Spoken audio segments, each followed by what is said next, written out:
레위기 1장 1절부터 9절까지 다 같이 한 목소리로 읽도록 하겠습니다. 1장 1절 시작. 여호와께서 회막에서 모세를 부르시고 그에게 말씀하여 이르시되 이스라엘 자손에게 말하여 이르라. 너희 중에 누구든지 여호와께 예물을 드리려거든 가축 중에서 소나 양으로 예물을 드릴지니라.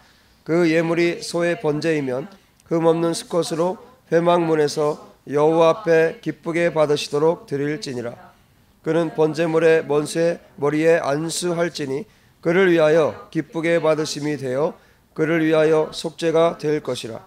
그는 여호와 앞에서 그 수송아지를 잡을 것이요 아론의 자손 제사장들은 그 피를 가져다가 회막문 앞 제단 사방에 뿌릴 것이며 그는 또 그 번제물의 가죽을 벗기고 각을 뜰 것이요 아론의 자손들은 제단 위에 불을 붙이고 불 위에 나무를 버려놓고 아론의 자손 제사장들은 그 뜬 각과 머리와 기름을 제단 위에 불 위에 있는 나무에 버려 놓을 것이며 그 내장과 정강이를 물로 씻을 것이요 제사장은 그 전부를 제단 위에서 불살라 번제를 드릴지니 이는 화제라. 여호와께 향기로운 냄새니라. 아멘. 레위기 1장 1절은 이렇게 시작됩니다. 여호와께서 회막에서 모세를 부르시고 그에게 말씀하여 이르시되. 여러분, 레위기를 이해할 때 특별히 1장 1절은 굉장히 중요합니다. 다시 한번 보시면 여호와께서 회막에서 모세를 부르시고 그에게 말씀하여 이르시되. 하나님께서 누구를 불렀습니까? 모세를 부르셨습니다. 모세를 부르셨어요. 여러분, 높은 지위에 있는 어떤 사람이, 어떤 분이 여러분을 부른다면 영광스럽겠죠. 대통령이 여러분을 불러주신다면 영광이겠죠. 여러분이 정말 존경하는 어떤 분이 여러분을 불러준다면, 정말 감히 생각도 못했는데 그분이 어느 날 여러분들을 불렀다면, 어느 날 연락이 와서 여러분을 불렀다면, 정말 꿈에도 나는 그분을 내가 죽었다 깨도 나는 만날 수 없는 상황이다. 그런데 어느 날 전혀 생각지도 못했는데 그분이 여러분을 불러준다면 영광스럽겠죠. 기쁘겠죠. 여러분, 1장 1절은 미완료예요. 미완료형입니다. 지금 하나님께서 모세를 불렀는데 한 번만이 아니에요. 계속적으로 불러서 무엇했다는 것입니까? 말씀하셨다는 것입니다. 여러분, 정말 내가 꿈에도 생각하지 못했던 그 높으신 분이, 그 높은 그 어떤 분이 나를 한 번만 부르는 것도 아니고 계속적으로 나를 불러서 내 이야기를 듣고 싶어하고 또 그분의 이야기를 들려준다면 여러분, 우리가 얼마나 행복하겠습니까? 온 우주에서 가장 위대하신 분, 전능하신 그 하나님이 여러분을 불러주신다면 얼마나 우리가 행복하겠습니까? 그 하나님께서 모세를 부르셨다는 거예요. 레위기가 이렇게 시작됩니다. 그 전능하신 하나님께서 온 우주의 왕이신 이스라엘의 하나님, 온 우주의 왕이신 그 하나님께서 모세를 부르셨다는 거예요. 그리고 무엇 하셨습니까? 말씀하셨다는 것입니다. 여호와 하나님께서 여러분을 부르시고 여러분에게 말씀하시기를 바랍니다. 아멘. 할렐루야. 아멘. 얼마나 행복하겠어요. 여호와 하나님께서 나를 불러주셔서 나에게 말씀해 주신다면 지금이 바로 그 시간입니다. 여호와 하나님께서 여러분에게 말씀하시는 시간이십니다. 아멘. 하나님의 말씀을 들으시기 바랍니다. 아멘. 그리고 여러분의 모든 삶을 통해서, 삶 속에서 여호와 하나님께서 여러분을 부르시고 여러분이 기도할 때, 여러분이 말씀 읽을 때, 여러분이 하나님을 찾을 때, 그때 하나님께서 말씀해 주신 것도 좋지만 어때요? 지금 상황은 어떤 상황입니까? 하나님께서 직접 부르신 거예요.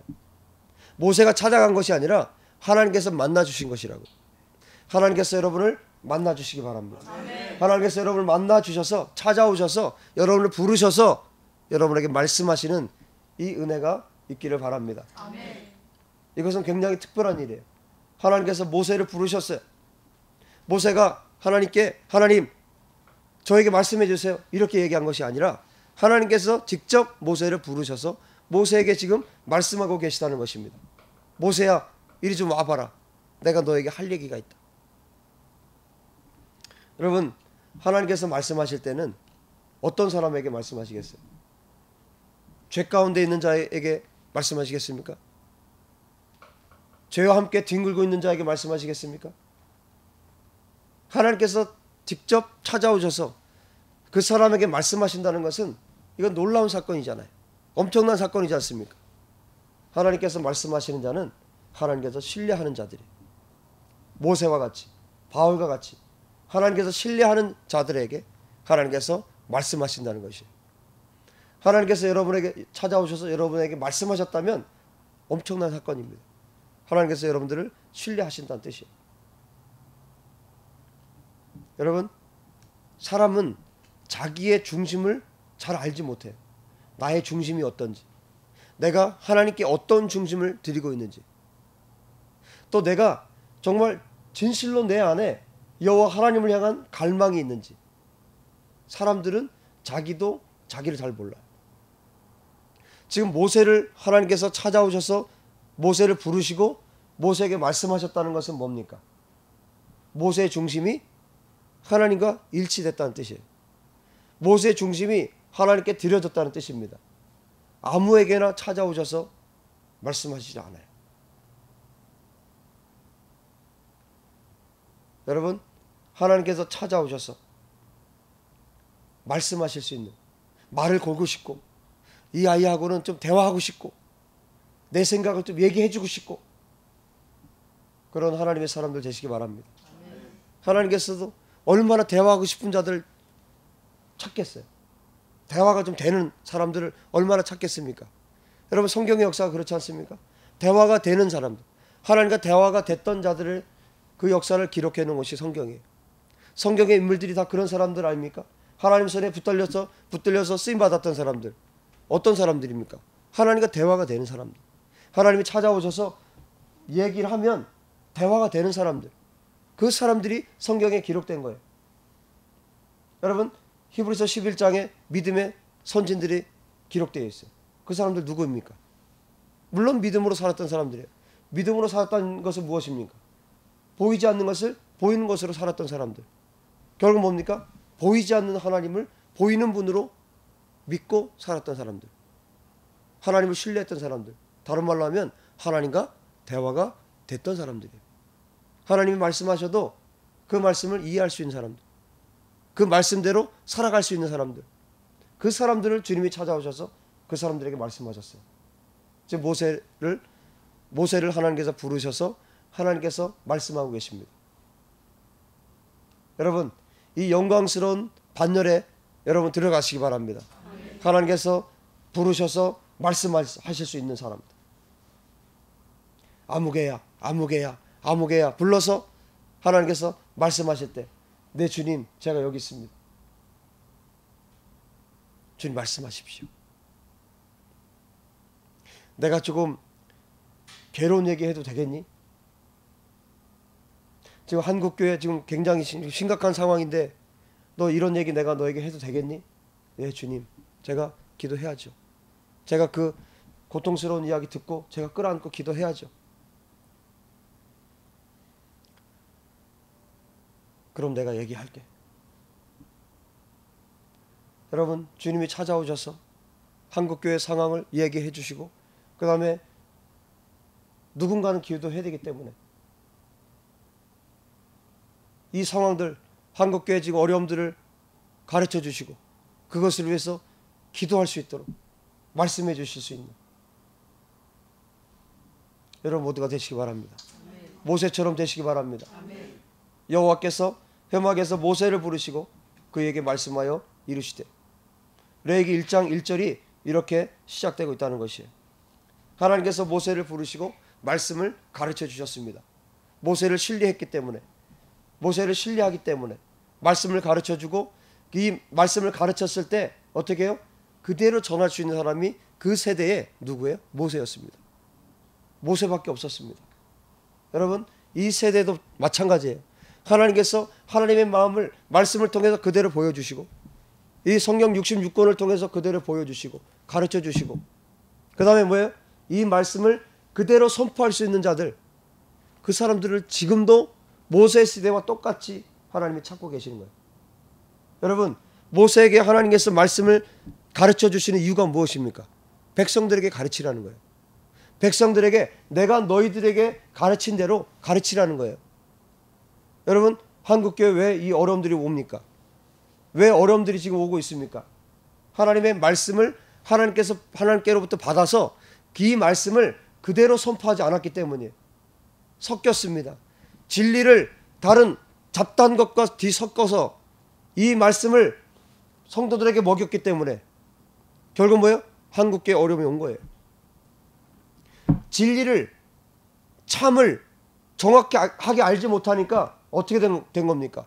분별이 안 되는 것입니다. 분별이 안 되니까 어떤 일이 벌어집니까? 사단이 휘젓고 다니는 거예요. 마음 놓고 휘젓고 다닙니다. 한국교회를 사단이 마음 놓고 휘젓고 돌아다닌 거예요. 여러분, 하나님으로부터 우리가 말씀을 들었다면, 정확한 진리, 하나님의 말씀을 들었다면 우리는 어떻게 해야 됩니까? 더하지도 말고 빼지도 말고 그대로 선포하면 되는 것이에요. 이 말씀이 선포되었을 때 우리가 돌을 맞아도, 심지어 죽임을 당해도 진리는 변하는 것이 아니에요. 변하면 그것은 그 순간 진리가 아닌 거예요. 어떤 순간에도 변하지 않는 것, 그것이 진리이고 그것이 믿음입니다. 배교가 왜 일어납니까? 진리가 아닌 것을 진리로 믿기 때문에 배교가 일어나는 거예요. 하나님을 등지는 것입니다. 마지막 때에 배교가 일어납니다. 마지막 때에 하나님이 아닌 것을 하나님으로 섬깁니다. 하나님과 다른 것들을 겸하여 섬깁니다. 하나님은 껍데기고, 인본주의, 인간의 생각이 이 세상을 장악해요. 누가 합니까? 사탄이 그렇게 하는 것입니다. 보기 좋은 것으로, 겉보기엔 좋아 보여요.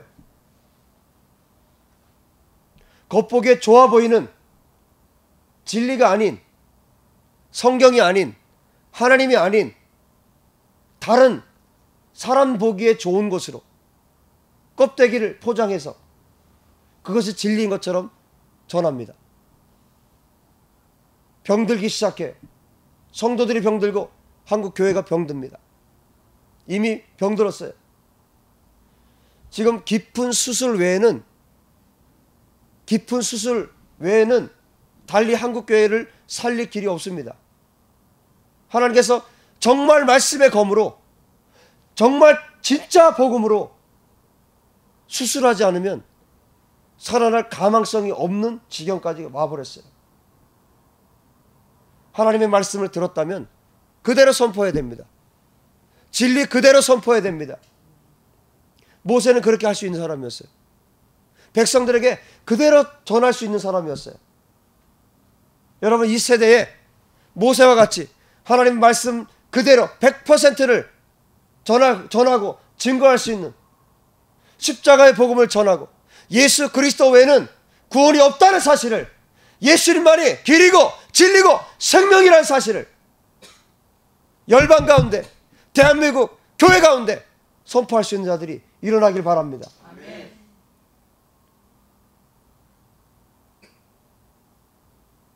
모세와 같이 하나님께서 부르셔서 사용할 수 있는 사람들, 그런 거룩한 자들이 일어나야 합니다. 여러분, 모세가 처음부터 그렇게 할 수 있는 자는 아니었어요. 정말 자신감 없었잖아요. 바로 앞에 가라고 했을 때 두려워 떨었던 사람이 모세입니다. 그런 모세를 하나님께서 다스린 자로 세웠어요. 이스라엘을 이끌 수 있는 자로 세웠어요. 그 세대에 하나님의 말씀을 듣고 하나님의 말씀을 그대로 선포할 수 있는, 증거하고 백성들을 가르칠 수 있는 자로 하나님께서 모세를 세워주셨습니다. 모세 안에는 하나님의 말씀으로 가득했어요. 하나님의 말씀으로 충만했습니다. 여러분, 예수님의 세대와 모세 세대, 모세, 엘리야, 엘리사 공통점이 있죠. 기적이 엄청나게 일어났던 세대예요. 기적이 엄청나게 일어났습니다. 여러분, 모세에게 이런 기적이 일어났던 이유가 무엇 때문일까요? 모세에게는 무엇이 충만했어요? 하나님의 말씀으로 가득했어요. 하나님의 말씀으로 충만했던 자입니다. 하나님을 얼굴과 얼굴로 맞대어서 알았던 사람, 하나님과 얼굴과 얼굴을 대면해서 하나님의 음성을 들었던 사람, 그 사람이 모세였어요. 하나님의 말씀으로 가득한 사람. 하나님의 말씀으로 가득한 사람에게 기적이 일어나는 것은 아주 자연스러운 일이에요. 그게 이상한 게 아니라 자연스러운 일이에요. 지팡이를 내밀었을 때 뭐예요? 홍해가 쪼개지는 겁니다. 그에게 하나님의 말씀이 있기 때문에. 하나님의 말씀을 가진 자들이 되십시오. 기적은 애써서 일어나는 것이 아니라 하나님의 말씀을 가진 자들에게 하나님의 기적이 당연하게 아주 자연스럽게 일어나는 것이에요. 여호와 하나님께서 모세를 부르시고 회막에서 말씀하셨습니다. 회막은 무엇입니까? 하나님을 만나는 곳이에요. 미팅 텐트예요. 하나님을 만나는 곳이에요. 그 회막에서 하나님을 만나는 그 장소에서 하나님께서 모세를 만나주셨습니다. 여호와께서 회막에서 모세를 부르시고 그에게 말씀하여 이르시되, 이것이 레위기 1장 1절이에요. 히브리 성경으로 보니까 이렇게 돼 있어요. 바 이크라 엘 모셰, 이렇게 돼 있어요. 바 이크라 엘 모셰. 이게 무슨 뜻이냐면 그리고 그가 부르셨다 모세를, 이런 뜻이에요. 그리고 그가 부르셨다 모세를. 그래서 레위기를 히브리어로, 히브리 성경으로는 바이크라라고 불러요. 레위기를 바이크라.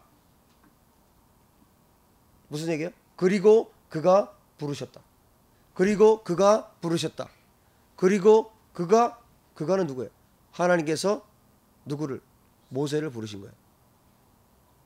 바이크라. 그리고 그가 부르셨다. 레위기에서 가장 중요한 메시지예요. 하나님께서 모세를 부르셨다. 마음속으로 이럴 때는 어떻게 해야 됩니까?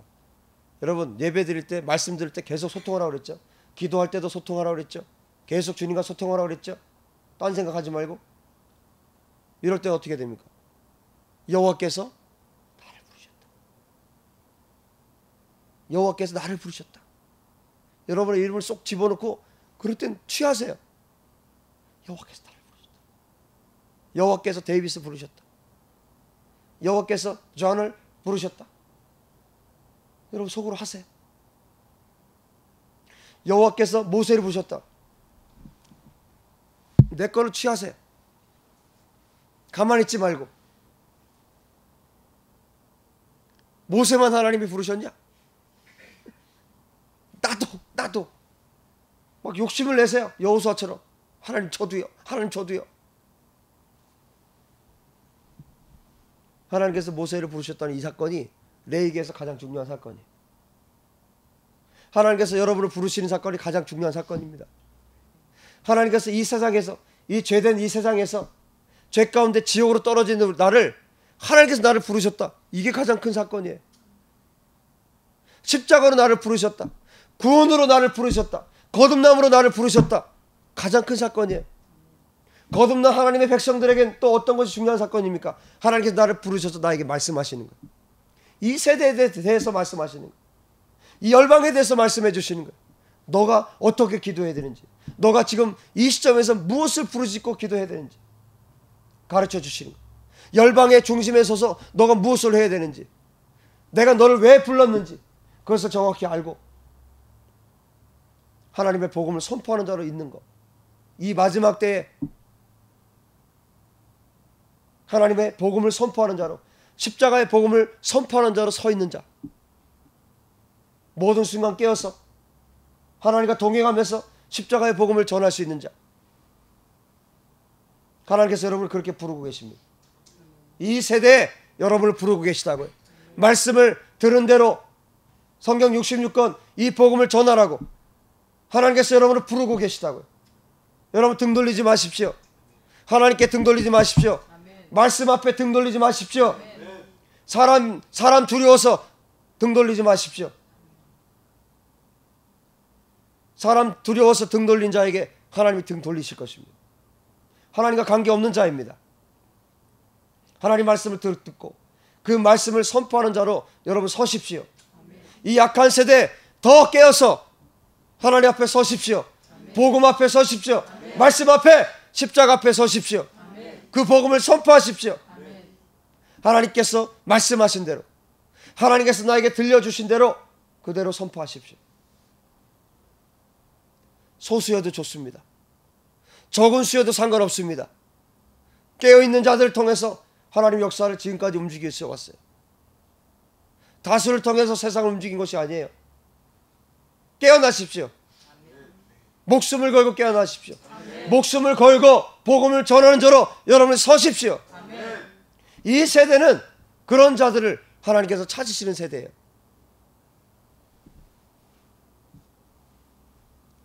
모세가 하나님 만나서 무엇을 했습니까? 모세는 하나님께 레위기를 통해서 예배에 대해서 배웠어요.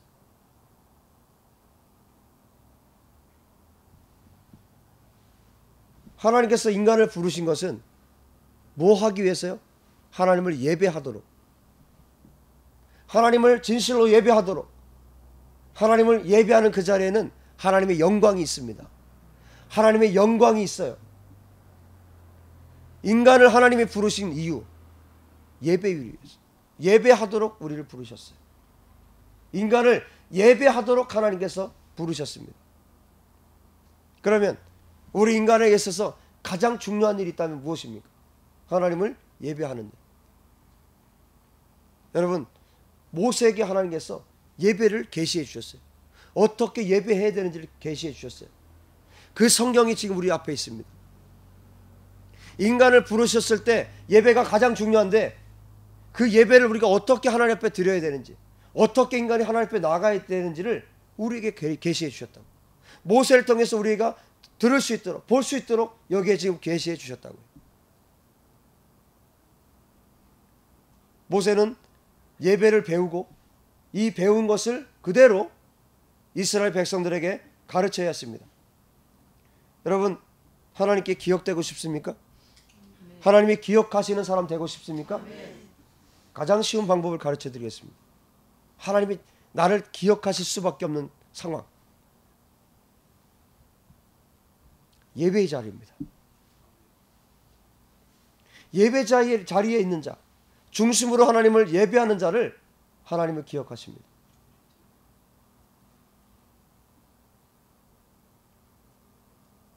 여러분을 지금 하나님께서 보고 계십니다. 하나님께서 여러분 한 분 한 분을 기억하시는 시간이에요. 네가 내 앞에 왔구나. 여러분, 몸만 앉아있는 자는 그렇지 않아요. 중심으로 와 있는 자, 중심으로 하나님 앞에 예배하는 자, 그 예배의 시간을, 예배자를 하나님은 기억하십니다. 여러분이 하나님께 기억되는 자가 되고 싶다면 예배자가 되십시오. 이스라엘 백성들에게 그것을 지금 모세를 통해서 가르쳐주고 있는 것이에요. 그리고 저와 여러분에게 지금 그것을 가르쳐주고 있는 것입니다. 2절 3절 이스라엘 자손에게 말하여 이르라. 너희 중에 누구든지 여호와께 예물을 드리려거든 가축 중에서 소나 양으로 예물을 드릴지니라. 그 예물이 소의 번제이면 흠없는 수컷으로 회막문에서 여호와 앞에 기쁘게 받으시도록 드릴지니라. 자, 하나님께서 이제 모세를 부르셨고 모세를 부르신 다음에 구체적으로 어떻게 예배를 해야 되는지, 어떻게 제사를 해야 되는지, 어떻게 하나님 앞에 죄인된 인간이 어떻게 하나님 앞에 나아가야 되는지를 하나씩 구체적으로 가르쳐 줍니다. 자, 제물을 가져오는 사람은 어디에서 가져오라고요? 소떼나 양떼 중에서 가져오라고 말해요. 그리고 소떼 중에서 가져오는 것이면 어떤 그러니까 아무거나 덥석 가져오면 됩니까? 분명히 말씀해주고 있어요. 뭐라고 말씀합니까? 흠없는 수컷으로. 소의 번제이면 흠없는 수컷으로 가져와라. 여러분, 하나님께서 왜 소떼나 양떼 중에서 가져오라고 하셨을까요? 지금도 농촌에서는요, 소 한 마리면 소는요 재산이에요. 저희 시골을 예를 들면 지금 모르겠어요. 소 한 마리에 한 500만 원 정도 하나요? 제가 마지막으로 알았던 소값이 500만 원이에요. 그리고 소 한 마리가 그렇게 비싸요. 지금은 뭐 어느 정도인지 모르겠는데 제가 알기로 그때 당시 꽤 됐는데 500만 원을 했어요. 벌써 몇 년 전이었는데 500만 원 정도 됐어요. 큰 소 한 마리가. 그러면 집안 재산이에요. 굳이 뭐 지금으로 말하면 뭐 집 한 채? 그 정도 되는 거예요. 어느 정도인지 아시겠죠? 가장 비싼 거예요. 소떼나 양떼. 가장 비싼 거. 값어치가 가장 많이 나가는 거. 그것을 말하는 거예요. 그 소떼나 양떼 중에서 가져오라. 그리고 그 중에서도 뭐예요? 흠이 있으면 안 돼요. 정말 깨끗한 흠이 없는 소떼나 양떼 중에서. 소나 양을 바치는 것도 쉽지 않은 일인데 그것 중에서도 뭐예요? 흠이 없는 거.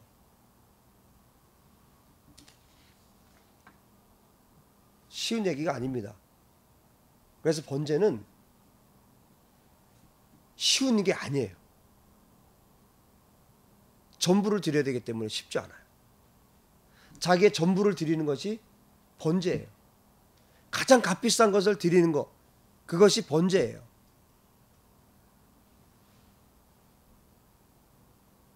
하나님께 가장 최고의 것을 드리는 것, 그것이 번제입니다. 여러분, 여러분에게 있어서 가장 최고의 것이 무엇입니까?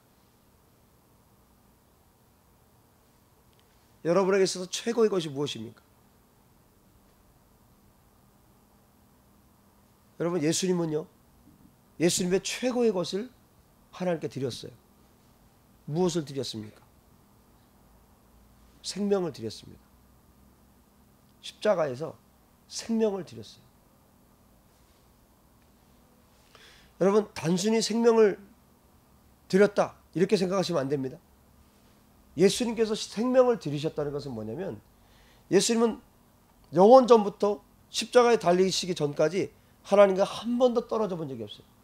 단 0.1초도 떨어져 본 적이 없어요. 그분이 죽음을 통해서 하나님과 완전히 단절되는 시간을 경험하는 거예요.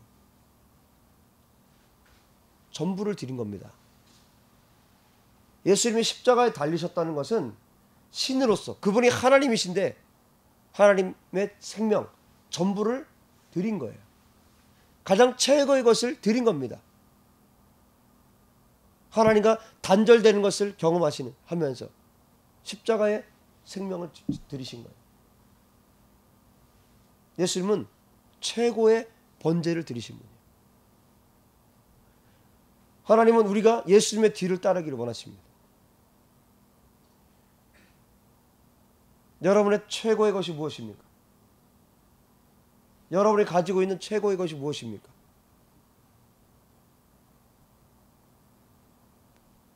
그 최고의 것을 하나님이 받기 원하세요.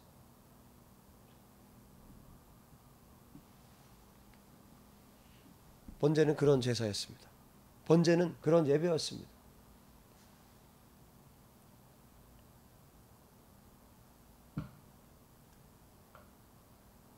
하나님께 번제를 드리면서 그냥 보통 누구나 할 수 있는 정도? 그것은 번제가 아니에요. 그냥 내가 그냥 어떻게 뭐 대충 하면 드릴 수 있는 거? 그거 번제 아닙니다.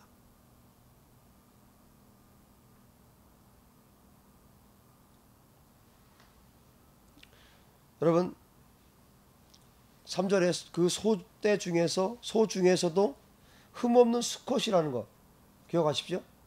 흠이 없다는 얘기는 흠없는 수컷이란 얘기는 다른 말로 하면 교배 능력이 뛰어난 거예요. 이 소가 있으면 앞으로 무수한 송아지들을 낳을 수 있어요. 그런데 그 흠없는 수컷을 죽여서 하나님께 드린다는 것은 뭡니까? 간단하죠? 내 힘으로 살지 않겠다는 뜻이에요. 내가 그 소를 의지해서 내가 살지 않겠다, 이런 얘기예요. 내가 목숨처럼 여기는 그거, 내가 그거 의지해서 살지 않겠다는 뜻입니다. 그러면요, 번제를 드린다는 것은 하나님만 의지하겠다는 뜻이에요. 전적으로 100% 내가 하나님만 의지하겠습니다. 하나님만 의지해서 내가 살겠습니다. 이것이 번제예요. 흠없는 수컷을 드린다는 것은 그런 의미입니다. 이 번제, 가장 완벽하게 번제를 하나님께 드린 분이 누구십니까? 예수 그리스도이세요. 예수님께서 우리에게 본을 보이셨습니다. 우리가 어떻게 하나님께 예배하고 우리가 하나님께 어떻게 드리면서 살아야 될지를 예수님께서 우리에게 보여주셨어요. 예수님은 전부를 주셨어요. 십자가에서 전부를 하나님께 올려드렸습니다. 지구상에서 가장 영광스러운 예배의 시간이었어요. 십자가의 사건은 십자가 위에서 예수님께서 달리실 때 이 지구상에서, 이 세상에서 태초 이래 하나님께서 가장 영광스러운 번제를 받으신 날이 바로 그날이었어요. 예수님께서 십자가에 달리신 그날이었어요.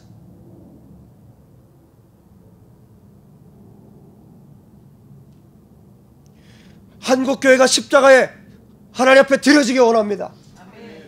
저와 여러분의 십자가에 완전히 죽어져서 하나님께 완전히 드려지기 바랍니다. 이것이 하나님이 찾으시는 예배, 하나님께서 받기 원하시는 번제 예배예요. 하나님께서 이 예배를 받으신 지가 얼마나 오래되었는지, 한국교회 이 예배가 회복되기 원합니다. 우리 교회 이 예배가 회복되기 원합니다. 아니, 우리 교회 이 예배가 시작되기 바랍니다. 저와 여러분의 생애가 십자가에서 내가 완전히 죽어짐으로 진정한 번제를, 예수님이 하나님께 드렸던 그 번제를 우리가 계속해서 재현해서 날마다 하나님께 드려지기 바랍니다. 바울이 왜 그렇게 말했을까요? 날마다 죽노라. 바울이 왜 그렇게 말했을까요? 바울이 그걸 알잖아요. 예수님의 십자가의 죽음이 어떤 것인지 알잖아요. 내가 날마다 죽노라. 예수님처럼 내가 모든 날을 예수님처럼 하나님께 번제로 드릴 수 있는 여러분 되시기 바랍니다. 흠없는 수소를 하나님께 올려드려도 하나님 저 괜찮아요. 저 괜찮습니다. 괜찮은 정도가 아니라 하나님 저 기쁩니다. 흠없는 수소를 가지고 왔어요. 드리면서 아까워가지고 얘를 보내면, 얘 죽으면 나는 어떻게 하나. 그게 아니라 정말 즐거움으로 드리는 거예요. 즐거움으로 하나님께 드리는 겁니다. 하나님, 전 하나님이면 되잖아요. 저는 하나님 한 분이면 되잖아요. 주님 아시잖아요. 뒷짐지고 손가락으로 500만 원인데 이거 아니라 정말 중심으로 이거 드려도 주님 저 너무 행복해요. 저 너무너무 기뻐요. 하나님 받으실 만한 번제가 드려지기 바랍니다. 아멘. 여러분이 가장 소중하다고 여기는 것, 가장 중요하다고 생각하는 것, 이것은 하나님에 대한 사랑의 표현이에요. 내가 주님 이만큼 사랑한다. 주님, 제가 이 정도로 주님을 사랑합니다. 이런 사람들에게 하나님이 뭘 못해 주시겠어요? 4절. 그는 번제물의 머리에 안수할지니 그를 위하여 기쁘게 받으심이 되어 그를 위하여 속죄가 될 것이라. 자, 제사 드리는 자들이 여호와 하나님 앞에 제물을 가져와서 제물 위에다가 손을 얹어요. 그리고 속죄하는 의식을 삼았습니다. 뭡니까? 뭐 하는 겁니까? 자기에게 죄가 있는데 이 죄를 누구에게? 그 제물에게 옮기는 거예요. 이걸 전가시킨다고 그래요. 내 죄를 옮기는 거예요. 영적인 거죠. 한번 생각을 해보세요. 아니, 손을 거기다 얹는다고 그 죄가 그걸 갑니까? 영적인 거예요. 여러분, 2000년 전에 예수님이 죽으셨어요. 그분을 믿는다고 내 죄가 받습니까? 육적으로 생각하면 도무지 이해가 안 가는 일이에요. 그러나 이건 영적인 일이에요. 우리의 죄를 누가? 예수님께서 담당하시는 거예요. 번제는요, 예수 그리스도에 대해서 어마어마하게 예표해주고 있어요. 오실 예수 그리스도에 대해서 레위기 전체가 다 그래요. 제사 전체가 다 그래요. 5대 제사가 있습니다. 이스라엘에 5개 대표적인 제사가 있어요. 이 제사들 전체 가장 완벽하게 드렸던 분이 누구냐? 예수 그리스도세요. 예수 그리스도를 예표하고 있어요. 오실 예수 그리스도를 예표하고 있어요. 여러분, 그래서 구약의 사람들이 예수님을 몰랐다 그렇게 생각하면 안 돼요. 하나님께서 오실 메시아에 대해서 일부 계시를 해주셨어요. 구약의 성도들, 구약의 사람들도 그 예수님을 알 수 있도록 계시해 주셨어요. 역대기를 읽어보세요. 솔로몬이 메시아 알았어요. 예수님에 대해서 이야기하고 있어요. 모르는 게 아니에요. 모세가 지금 모르는 게 아닙니다.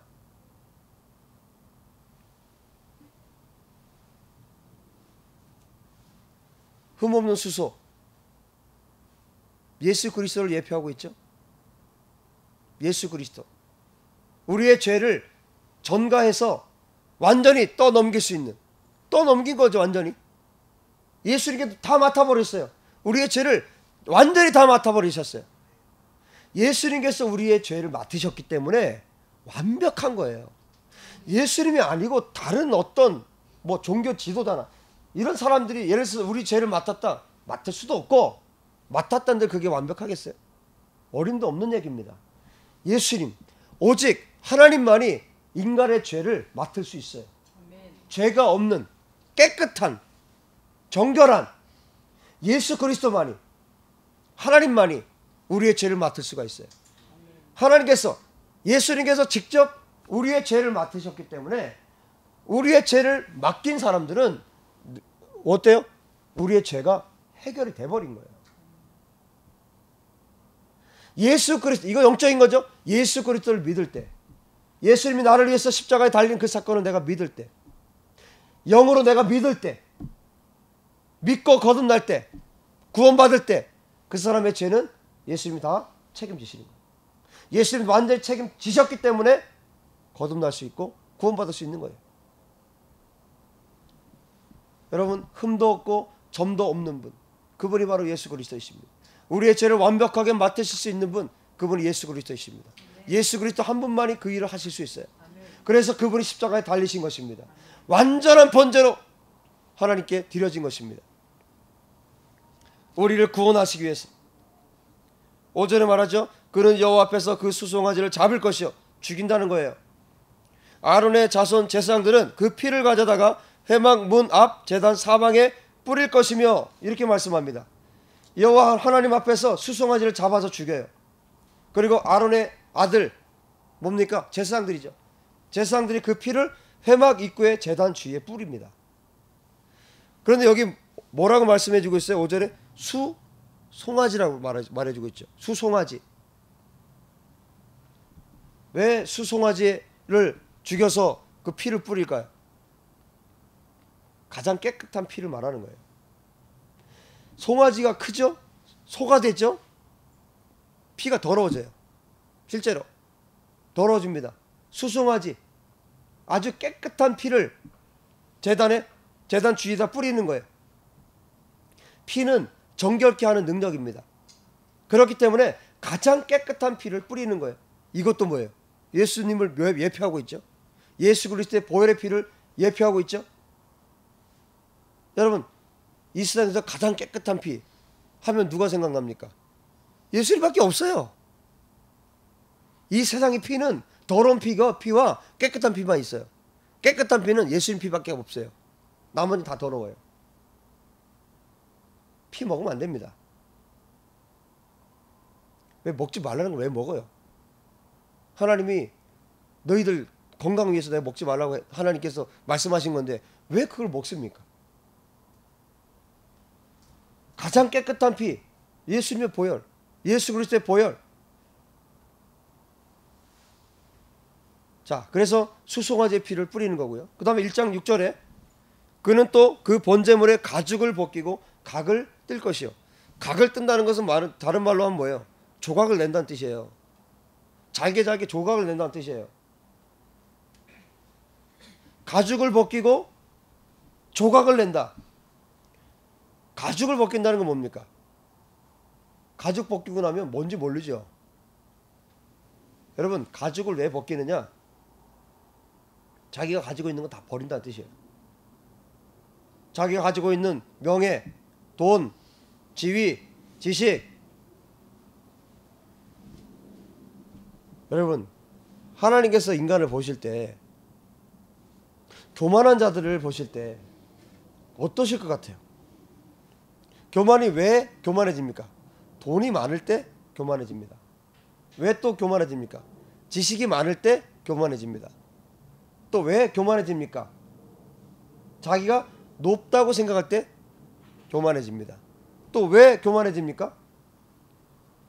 무슨 박사학위, 어떤 높은 지식을 가졌다고 생각할 때 사람들이 교만해집니다. 목이 곧아지죠.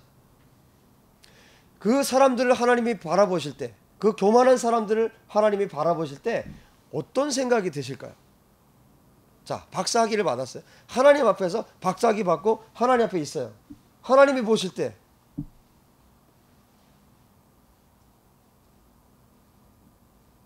그야말로 우주에 한 돌멩이 하나 알고서는 목 세우고 있는 거예요. 하나님이 보실 때는.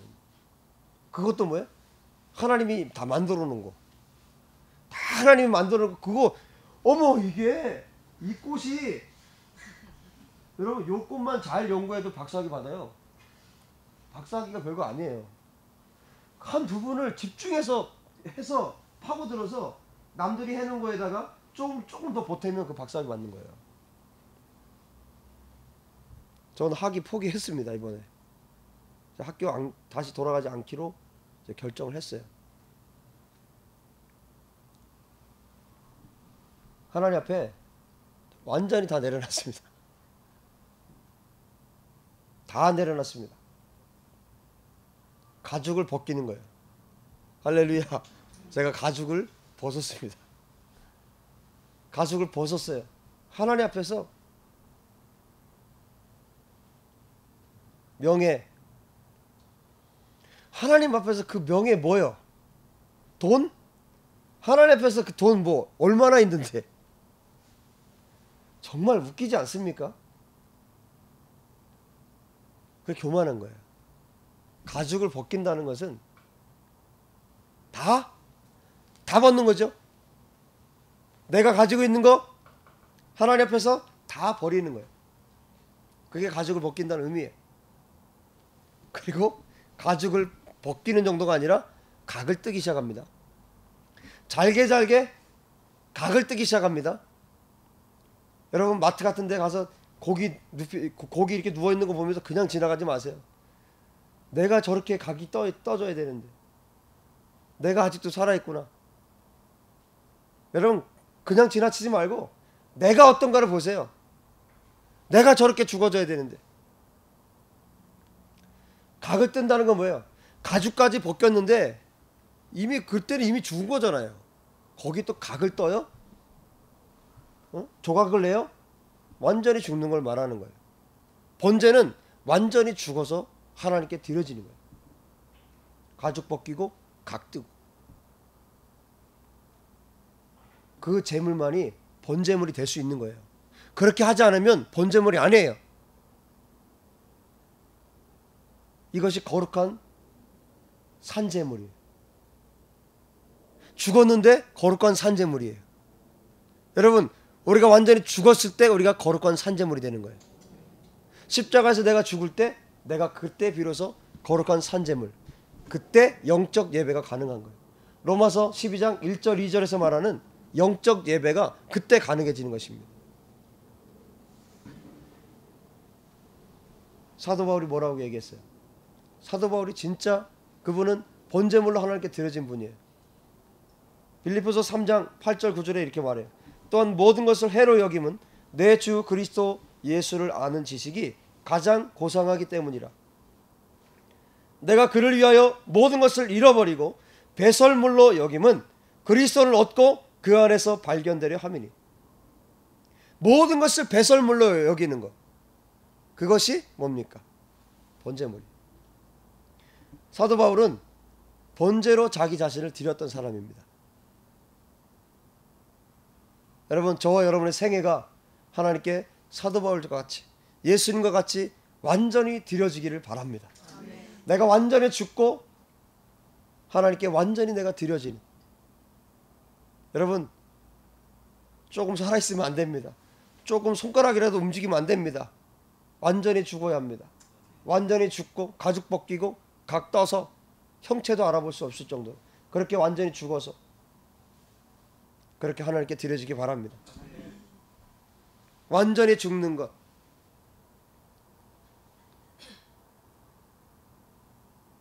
모양과 형체와 심지어 뭐예요? 각 뜨고 나면 도대체 이 짐승이 어떤 짐승인지 알 수 없을 정도.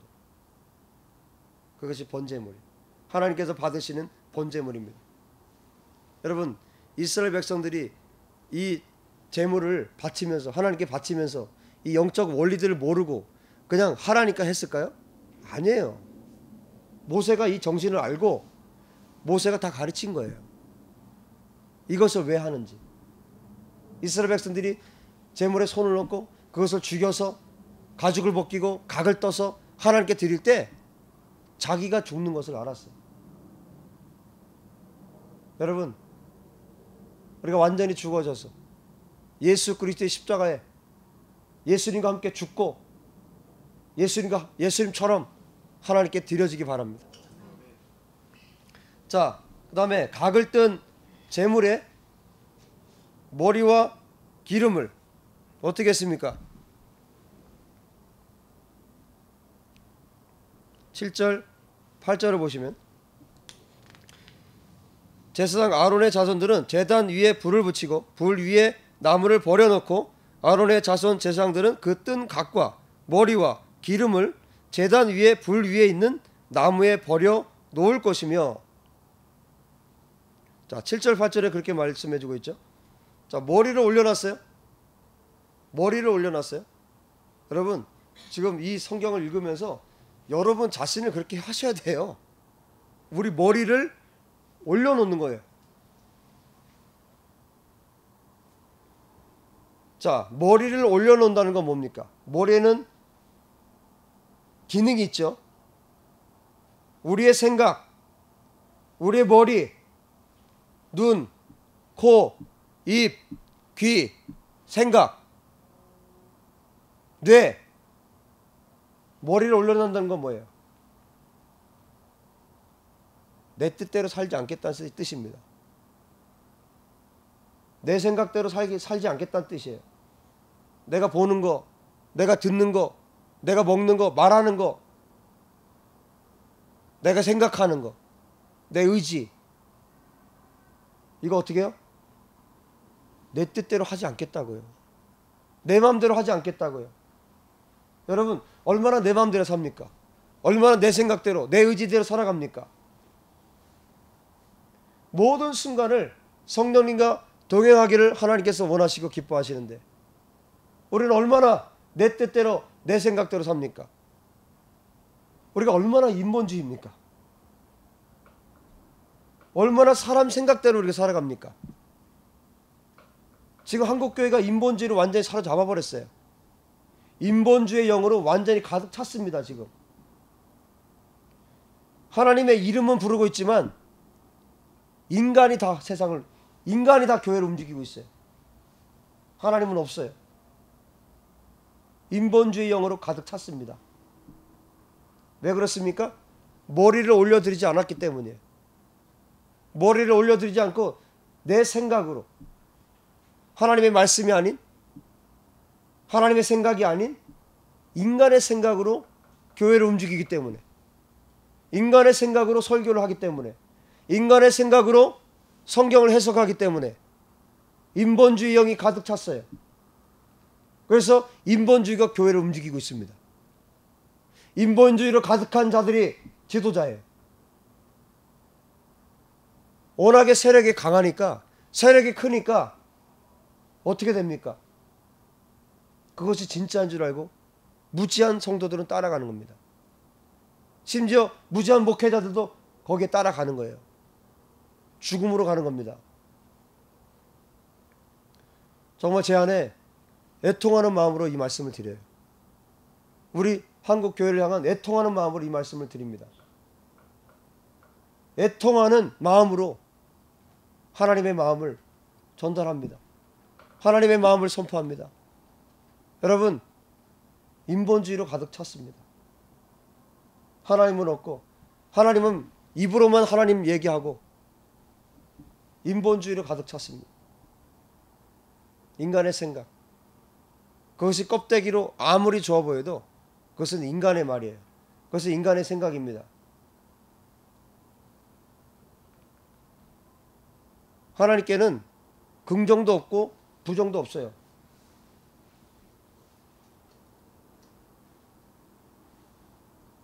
긍정의 힘 없습니다. 하나님께는 긍정의 힘 없어요. 하나님께 부정도 없습니다. 하나님께는 말씀만 있어요.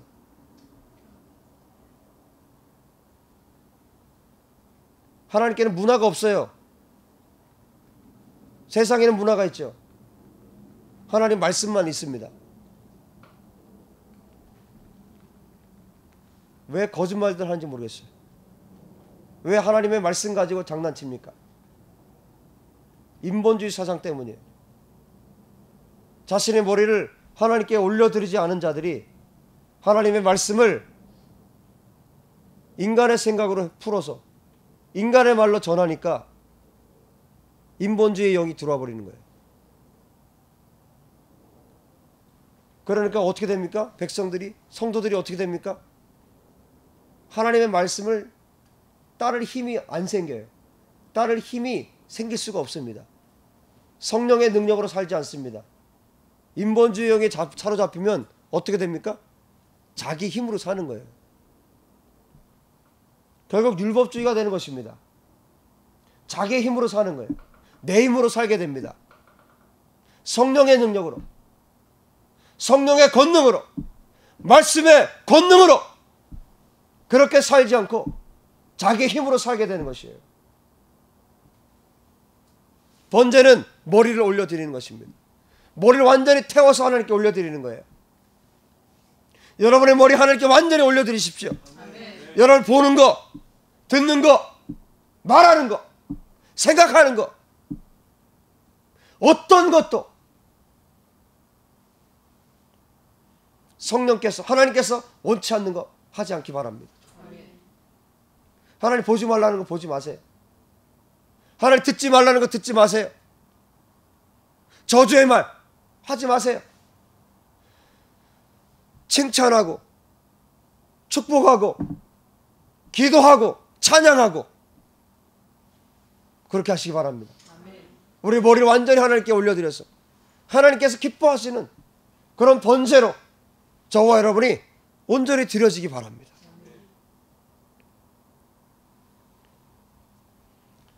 그 다음에 어떻게 합니까? 1장 9절에 그 내장과 정강이를 물로 씻을 것이요 제사장은 그 전부를 제단 위에서 불살라 번제를 드릴지니 이는 화제라 여호와께 향기로운 냄새니라. 내장과 양쪽 다리, 정강이죠. 정강이를 물에 씻어요. 내장과 양쪽 다리를 물로 씻어요. 물로 씻는다는 건 이 말밖에 없어요. 그죠? 물로 여기를 씻습니다. 내장을 씻습니다. 내장은 동물에서, 사람도 마찬가지지만 내장은 몸에서 가장 더러운 것이 내장이에요. 정말 더러운 것이 내장입니다. 씻고 또 씻어도 냄새가 나는 데가 내장이에요. 내장탕 먹지 마세요. 가장 더러운 거예요. 자, 내장을 씻는다는 얘기는 가장 더러운 것을 씻어내는 거예요. 그 기간 중에서 가장 더러운 것을 씻어내는 거예요. 온몸에서 가장 더러운 부분. 내장을 씻으면요, 정말 역겨운 냄새가 납니다. 씻어도 냄새가 나요. 내장을 씻는다는 것은 뭐냐면 나에게 있어서 가장 더러운 것을 씻어내는 거예요. 여러분, 이 세상에서 우리 인간에게서 가장 더러운 게 뭘까요? 죄예요, 죄. 하나님의 심판이 왜 임합니까? 죄 때문에 임하는 거거든요. 다른 거 아니에요. 죄 때문에. 그게 가장 더러운 것이기 때문에 하나님 보시 가장 더러운 것을 하나님 저주하시는 거예요. 그게 뭐예요? 죄입니다. 가장 더러운 거. 똥보다 더 더러운 거. 그게 죄예요. 여러분, 하나님이 똥에 진노하십니까? 아니에요. 하나님이 진노하시는 건 오직 죄예요, 죄. 죄, 가장 더러운 거. 죄 때문에 하나님께서 노아 시대 때도 물로 다 쓸어버린 거예요. 마지막 때에도 왜? 죄 때문에요. 죄 때문에 이 세상을 멸하실 수밖에 없는 거예요. 소돔과 고모라도 죄 때문이었어요. 내장을 씻는 것은 가장 더러운 것을 씻는 것입니다. 여러분, 내장을 씻는 것은 하나님 앞에서 가장 더러운 부분을 씻어내는 거예요. 가장 더러운 부분. 여러분, 지금 여러분들이 옷 입고 있고 화장하고 있고 여러분 속을 정말 드러낸다면 얼마나 더러운지 아시죠? 스스로들 아시죠? 내 내면이 얼마나 더러운지. 내가 목사니까, 내가 성도니까 척하고 있는데 우리 내면이 하나님 보실 때 얼마나 더러운지. 이것을 씻어내지 않으면, 우리가 회개하지 않으면 도대체 씻을 길이 없잖아요. 얼마나 더러운지. 우리 내면, 인간의 내면. 여러분, 깨끗하십니까? 예수님의 보혈로 우리를 씻어주지 않으면, 우리가 회개치 않으면 얼마나 더러운 인간입니까? 내장을 씻는 것은 그런 거예요. 내장은 어디에 있습니까? 몸 속에 있어요. 보이지 않아요. 내장 밖에 내놓고 다니는 사람 있어요? 내장은 보이지 않습니다. 어떤지 보이질 않아요. 보이지 않는 그 내면, 가장 더러운데 감추어져 있어요. 우리 인간의 내면처럼 가장 더러운데, 죄로 가득 차 있는데 감추어져 있잖아요. 아무도 알 수가 없어요. 사람들은 알 수 없어요. 그 사람의 내면을 알 수가 없어요. 어떤 사람인지. 하나님만 아시죠. 가장 더러운, 가장 친밀한 것 같아도 뭐예요? 그 사람 내면을 알 수 없어요. 사람의 그 내면을 알 수 없어요. 그 더러운 내면을 알 수가 없습니다. 그 숨어있는 내장처럼 사람의 내면이 그렇다는 거예요. 그 더러운 내면을 하나님 앞에서 씻어내는 거예요.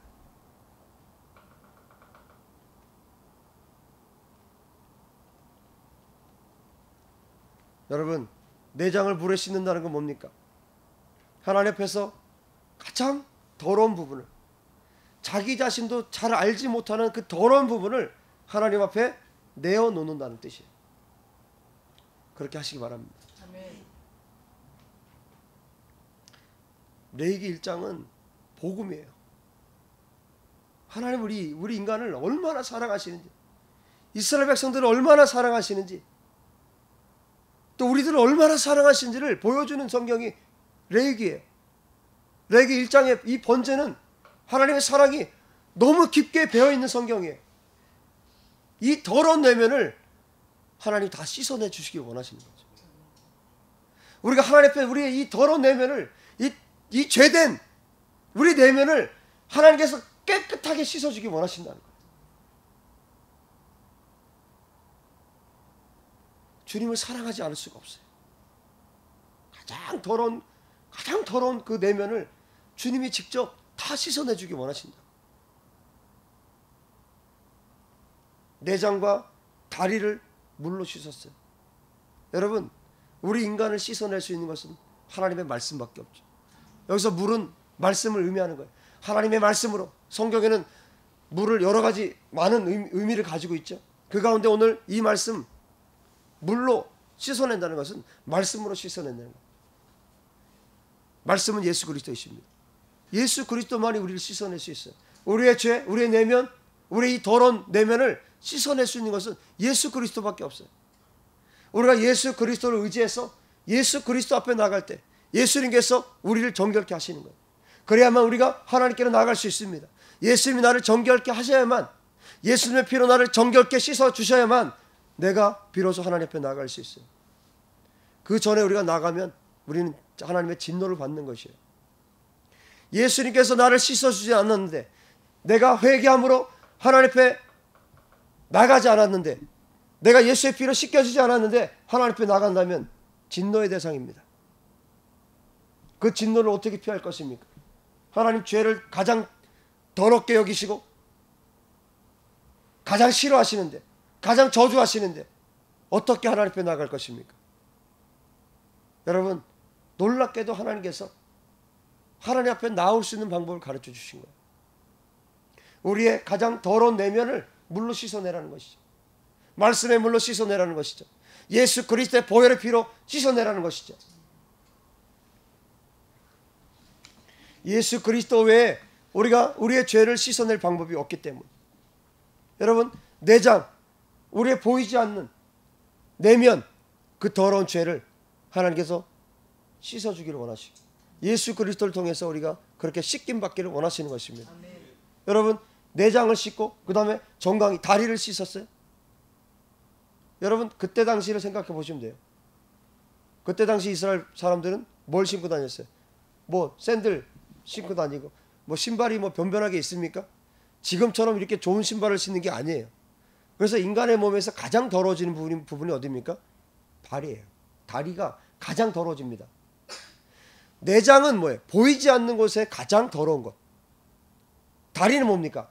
보이는 사람의 눈으로 확인하는 것 중에 가장 더러운 것이, 보이는 것 중에 가장 더러운 것이 다리예요. 발이에요. 그것을 씻어내는 거예요. 보이는 것과 보이지 않는 것을 씻어내는 겁니다. 물로 씻어내는 것이 바로 그런 작업이에요. 가장 더러운 것과 보이지 않는 것 중에 가장 더러운 것, 보이는 것 중에 가장 더러운 것, 그것을 씻어내는 거예요. 물로. 자, 그러고 난 다음에 어떻게 합니까? 이 모든 것을 다 어떻게 하나님의 제단 위에 올려놓고 그 다음 뭐 해요? 불살라요. 이게 화제죠. 이제 불태웁니다. 여러분, 냄새가 어떨까요? 자, 정말 이게 복음이라는 게요, 보세요. 9절 마지막에 여호와께 향기로운 냄새니라. 여러분, 향기 안 납니다. 향기 안 나요. 불고기 생각하시면 안 돼요. 불고기 아니에요, 이거요. 제가 인도에 갔을 때 그 시체 태우잖아요, 거기. 하루에도 300구에서 500구를 태운대요. 그래서 강에다 던지잖아요, 태워서. 그 근처만 가도요, 그 사람 태우는 냄새 얼마나 역겨운지 아세요? 이 상태에서 이 번제를 드리면요, 정말 역겨운 냄새가 나요. 정말 정체를 알 수 없는 그런 아주 역겨운 냄새가 납니다. 그런데 하나님 뭐라고요? 향기로운 냄새라고 말씀하세요. 이거 향기로운 냄새 아니에요. 여러분, 하나님이 저와 여러분 얼마나 사랑하는지 아시겠어요? 가장 더러운 냄새가 나는데 우리가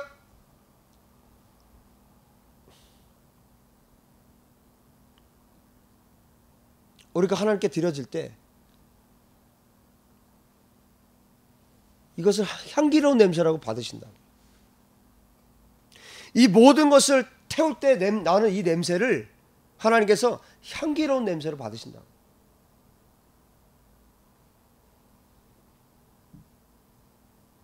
여러분의 가장 더러운 것들을 하나님께 내어드릴 때 하나님은 그것을 향기라는 냄새로 받으신다. 더러운 똥을 주는데 더러운 똥을 다 하나님께 드리는데 하나님 그것을요 향기가 난다고 말씀하신다.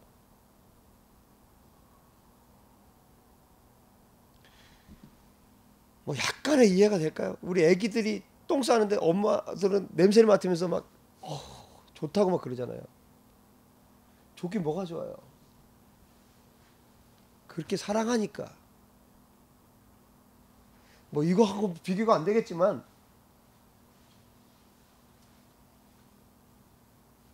하나님이 우리를 그렇게 사랑하십니다. 여러분의 더러운 것을 드리면 드릴수록 인간은 어때요? 더러운 거 주면 어때? 자, 상대하고 싶지가 않잖아요. 근데 하나님은 우리의 더러운 것을 드리면 드릴수록 하나님 회개하면서 드리면 드릴수록 우리의 더러운 것을 드리면 드릴수록 하나님은 우리를 통해서 영광을 받으시고 너무너무 그게 나에게 향기라는 거예요. 놀라운 사실은 우리의 더러운 것을 하나님께 드리면 드릴수록 하나님은 영광을 받으시고 우리는 계속해서 새로운 사람이 되는 거예요. 정말 놀랍죠? 더러운 것을 막 하나님께 드리니 하나님 너무너무 좋아하시고 더러운 것을 드리면 드릴수록 우리는 진짜 향기 나는 사람이 되는 거예요. 이것이 번제입니다. 하나님 우리가 번제로 우리가 하나님께 드려지기 원하시는 거예요. 우리의 더러운 것들을 다 내어달라는 거예요. 내가 맡을게. 그 죄도 이 죄도 괜찮아. 어떤 죄도 괜찮아.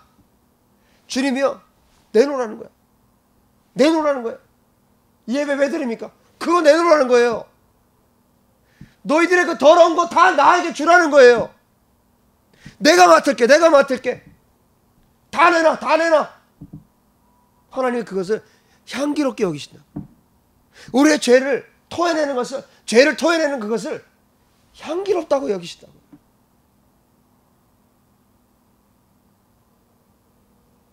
죄를 토해내면 토해낼수록 우리는 예수님을 닮아가는 거예요. 예수님을 닮아가는 겁니다. 여러분의 얼굴이 예수님을 닮아가요. 여러분의 말투가 예수님을 닮아가요. 여러분의 삶이 예수님을 닮아가요. 사람들이 말하는 거예요. 너 보면 예수님 보는 것 같아. 너 보면 예수님 냄새가 나. 그거 어떻게 되는 거야? 너 1년 전만 해도 너 안 그랬잖아. 1년 전에 너 나한테 사기쳤잖아. 너 어떻게 된 거야 너? 나한테도 얘기 좀 해줘봐. 어떻게 하면 너처럼 향기가 나니? 더러운 거 주님께 드리면 돼. 더러운 거 다 주님께 드리면 될 수 있어. 난 딴 거 한 거 없어. 나 더러운 거 다 주님께 다 드렸는데 내가 이렇게 됐다? 내가 이렇게 바뀌더라? 더러운 거 주님은 계속 더러운 거 달라고 그러셔서 내가 더러운 거 주님께 다 드렸더니 내가 이렇게 바뀌었다? 번제가 이것입니다. 번제는 두 가지죠. 소떼 중에서 수송아지, 자기가 드릴 수 없는 최고의 것을 드리는 거예요. 마치 자기의 전부를 하나님께 드리는 거예요. 그게 번제이고 또 뭡니까? 최고의 것만 드리는 것이 아니라 가장 더러운 것도 드리는 거예요. 내 죄, 보이지 않는 거, 보이는 거, 더러운 거 하나님께 드리는 거예요. 그래서 내가 향기 나는 사람이 되는 거예요. 그것이 번제입니다. 하나님께서 그 예배를 받기 원하세요. 저와 여러분을 통해서 그 예배를 받기 원하시고 한국교회를 통해서 이 예배를 받기 원하시는 것. 인본주의 다 파쇄하고 사람 머리 의지했던 거, 사람 생각으로 하나님 판단했던 거, 사람 머리로 성경 판단했던 거, 진리 판단했던 거 다 파쇄해버리고 여호와 하나님께로 돌아가는 거.